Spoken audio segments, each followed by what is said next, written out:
Now, the very people for whom he came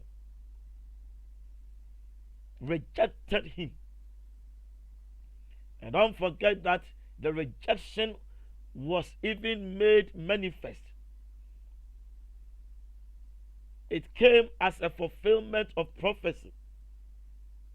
And when Jesus the Christ was hanging on the cross, with a loud voice he cried out, Eloi, Eloi, lama sabachthani.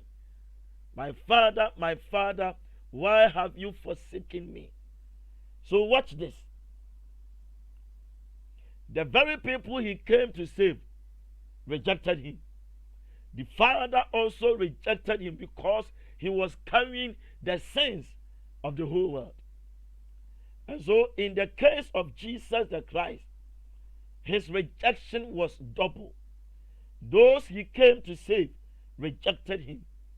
And even the Father who sent him on that mission of restoring a broken relationship between humankind and God, he also rejected this Jesus the Christ, whom you and I are serving.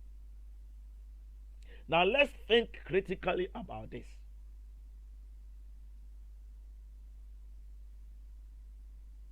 There was darkness all over Jesus the Christ.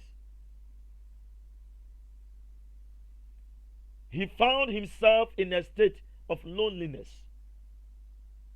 If the Father has rejected him, and then the people whom he came to save have also done same, then it means he found himself in a state of loneliness. Now, what you need to understand is that he was also in a state of being abandoned. Now, one of the most difficult things in life is when a person is abandoned. He was abandoned first by men, and then second by God, who is his Father. Now, you may have experienced some measure of rejection, but not in the measure in which Jesus the Christ went through. I want to take it again. You might have experienced some measure of rejection, but not in the measure with which Jesus the Christ, the Son of the living God, went through. The Savior of humankind was also rejected.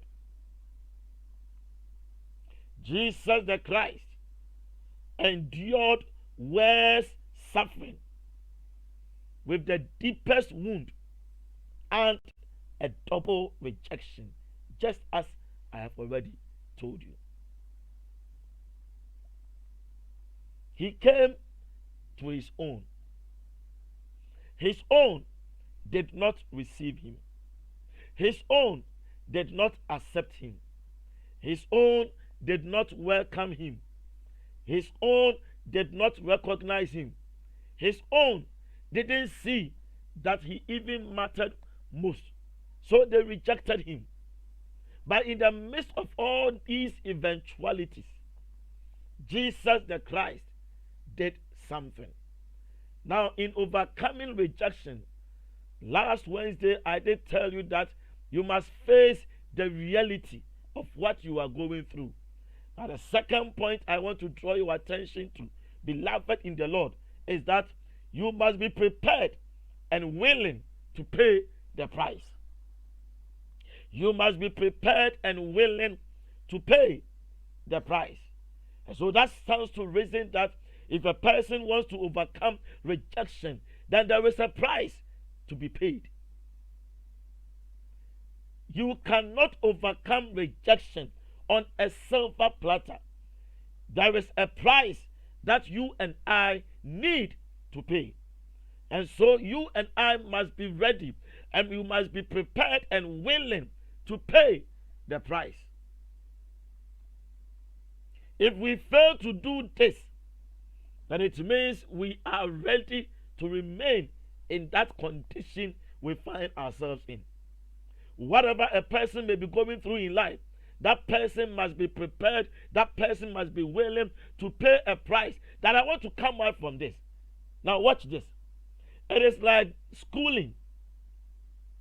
You've told yourself that you want to be A, B, C, D, E in life.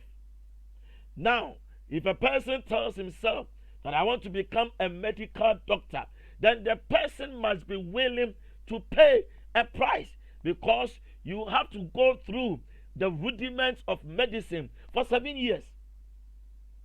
If you are not willing to pay that price, you cannot get to the pinnacle which you want to be.